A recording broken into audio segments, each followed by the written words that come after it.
the city is being pounded by Russian troops. It has been turned into Ukrainian Aleppo, I think, even though the chemical weapons were not yet used there by Russians, even though they are threatening to do so.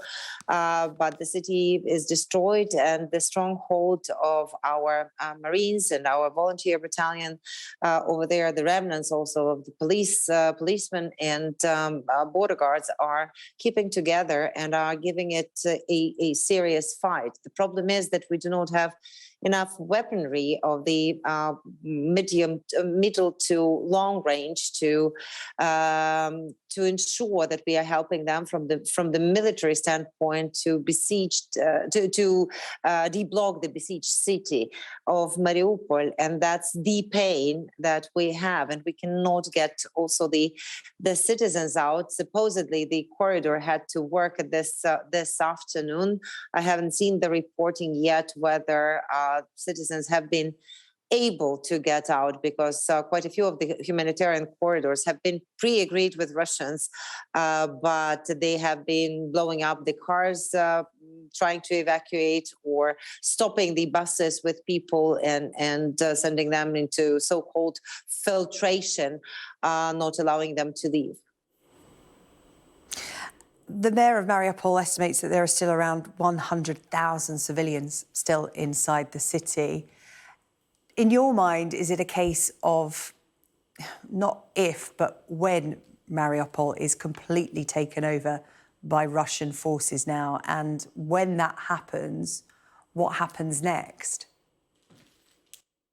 I think Ukrainian troops and Ukrainian civilians there in Mariupol have shown the heroic capacity to resist and heroic capacity to survive. We also know that, unfortunately, quite a few of the Ukrainians from there have been forcefully also deported from some of those areas which already are taken over in Mariupol by the Russian Federation. And for us, it's a great and important symbol of our resistance, of our capacity to fight back.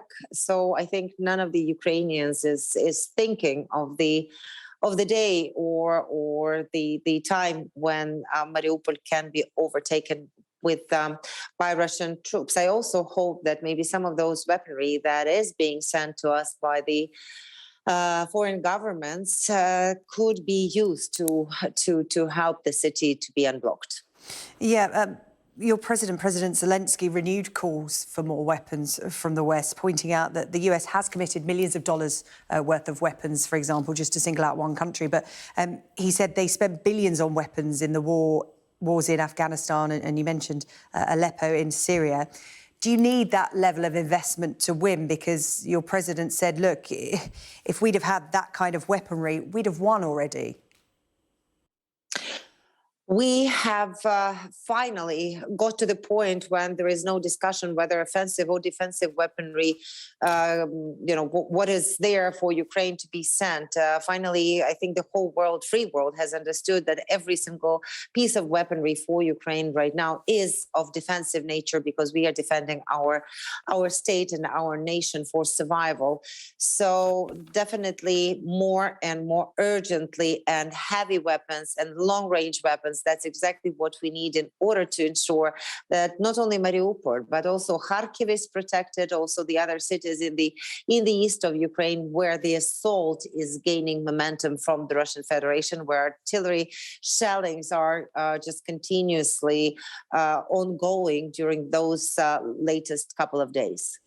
Understandably, a lot of the focus is on the east of your country, where this major offensive is, this some 300-mile front line. But we were talking to one of our correspondents who's based in Odessa at the moment, and he was talking about continued fighting in the south of your country as well. What can you tell us about that, where it is, and what you think the Russian objective may be there? Well, we have to understand that Russian whole objective is to erase our country from the map of the world. And that's what they are trying to reach by attacking us from all over. Because it's not only east, it's not only south, as you've mentioned. It's not only fierceful fighting near Odessa, but near the other cities like Mykolaiv, for example, in the south of Ukraine, but also continued attacks and air alerts over other cities across the country, in the center, in the west of the country as well. So Russia is trying to secure its positions in order to pressure Ukraine to agree to capitulation, to agree to its absolutely illegitimate demands towards the Ukrainian authorities. And definitely, we understand that we have the only choice, either to survive as a state and win this war, or capitulate and not have the state anymore, and not have the Ukrainian nation, so being deprived of our right to existence. So between these two choices, I think it's obvious what Ukrainians are up to. Yeah, very much so. The UN Refugee Agency has said that more than 5 million people have now fled your country since the start of this Russian invasion. Within your country, millions of people displaced as well because of the continuing fighting. The Russian offensive devastating lives and turning the lives of millions completely upside down. How do you start as a country to look ahead to the future in terms of just it's not just the devastation of buildings and cities and towns, it's the dismantling of lives. Is that something that you can look ahead to yet, or is it hard to when you're right in the middle of this?